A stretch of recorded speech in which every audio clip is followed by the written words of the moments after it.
Saudara, sorotan publik kini mengarah ke Majelis Kehormatan Mahkamah Konstitusi mengadili gugatan putusan uji materi Mahkamah Konstitusi yang memutuskan syarat batas usia minimal calon presiden dan calon wakil presiden. Sementara, Komisi Pemilihan Umum juga tengah menunggu kesediaan DPR menggelar rapat atas putusan MK tentang syarat batas usia capres-cawapres. Sudah 2 hari 3 hakim Majelis Kehormatan Mahkamah Konstitusi bersidang. Mereka mesti memutuskan perkara yang kini jadi sorotan masyarakat, yakni putusan Mahkamah Konstitusi tentang syarat batas usia minimal calon presiden dan calon wakil presiden. Putusan ini digugat sejumlah ahli hukum karena dianggap ada benturan kepentingan antara hakim dan pengaju gugatan serta ada dugaan kepentingan politik. Bahwa memang banyak sekali masalah, terutama tentu saja kaitannya dengan benturan kepentingan. Karena kalau kita buka undang-undang kekuasaan kehakiman, yang namanya benturan kepentingan itu tidak harus antara pemohon dengan hakim. Ya. Tapi orang yang punya kepentingan terhadap perkara itu dengan hakim. Dan kita bisa lihat di permohonan yang dimenangkan itu, permohonan nomor 90 yang Almas Saki Biru, ya. Itu namanya Gibran disebut. Karena Almas sebagai fansnya. Iya, katanya pengagumnya Gibran. Jadi itu aja sudah kelihatan. Dan memang biasanya Mahkamah Konstitusi itu lebih ketat kalau menilai legal standing orang untuk memohonkan sesuatu. Kadang-kadang orang yang tidak ada di DPR saja kalau menyoal undang-undang pemilu itu biasanya langsung tidak dapat diterima. Kok ini seorang yang pengagum Gibran saja bisa diterima? Tapi yang kita masalahkan di sini adalah cara berpolitiknya yang jadi rusak. Jadi kalau Bang Fahri tadi bilang, ini sistemnya emang rusak, tapi ini yang terjadi sekarang menurut saya adalah dinasti Jokowi ini menggunakan sistem yang rusak itu tambah merusak dengan menyeret MK ke tengah pertikaian. Hakim yang dimaksud adalah Anwar Usman dan pengaju gugatannya adalah seorang pengagum Gibran Rakabuming Raka, wali kota Solo, yang adalah putra sulung Presiden Joko Widodo.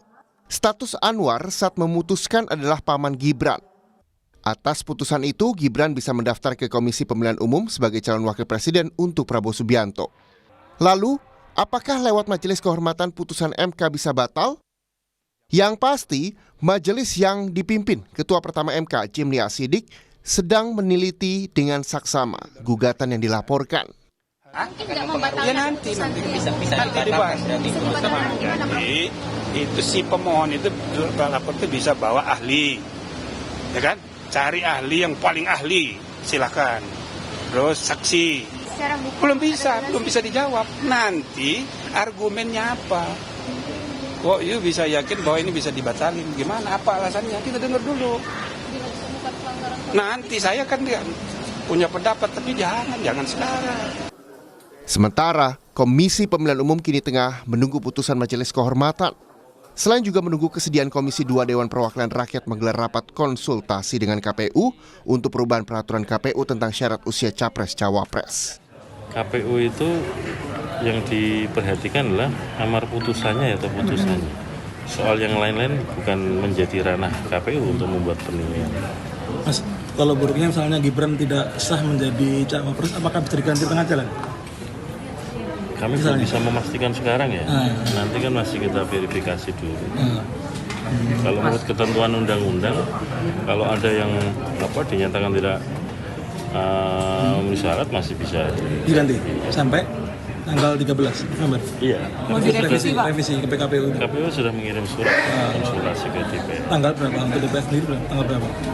Kami sudah mengirim surat. Oh, belum ada tanggal dari bulannya. Belum. Tapi menilik batasan gugatan, para ahli hukum yang menggugat sudah jelas. Para penggugat tak menyertakan cakupan konsekuensi atas putusan MK, apakah batal atau tidak. Karena penggugat hanya ingin menegakkan etika dan sanksi untuk Anwar Usman. Putusan Mahkamah Konstitusi itu bersifat final and binding. Final itu artinya mempunyai kekuatan hukum tetap. Binding itu artinya adalah mengikat langsung sejak diucapkan. Dengan demikian maka tidak ada sarana untuk kemudian bisa melakukan upaya hukum terhadap putusan yang sudah dijatuhkan oleh Mahkamah Konstitusi. Memang saya sebagai pemohon mungkin tidak suka dengan hal ini, tapi itulah konsep ketatanegaraan kita hari ini gitu. Dalam permohonan kami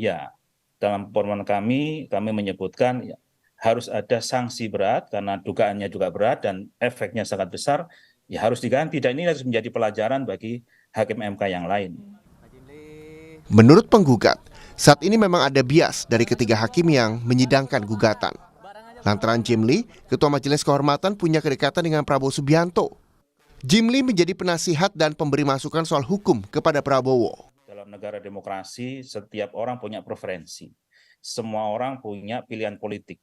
Dan publik mungkin sudah tahu pilihan politik dari Prof. Jim Lee kemana. Tapi harapan kami Prof. Jim Lee dengan integritas beliau, kenegarawanan beliau ketika memimpin Mahkamah Konstitusi tidak terpengaruh dengan kondisi yang sekarang. Dua yang lain, ya harapan kita besar ke dua anggota MK yang lain. Sehingga kalau 1 lawan 2, ya seharusnya 2 yang masih. Dengan batasan gugatan ke Majelis Kehormatan, saat ini tak ada peluang dampaknya bagi Gibran sebagai bakal cawapres buat Prabowo Subianto. Sehingga, bila sesuai gugatan, maka yang terkena dampak hanya para hakim konstitusi yang dilaporkan melanggar etika, terutama Anwar Usman, Ketua MK yang juga paman dari Gibran Rakabuming Raka. Tim Liputan, Kompas TV.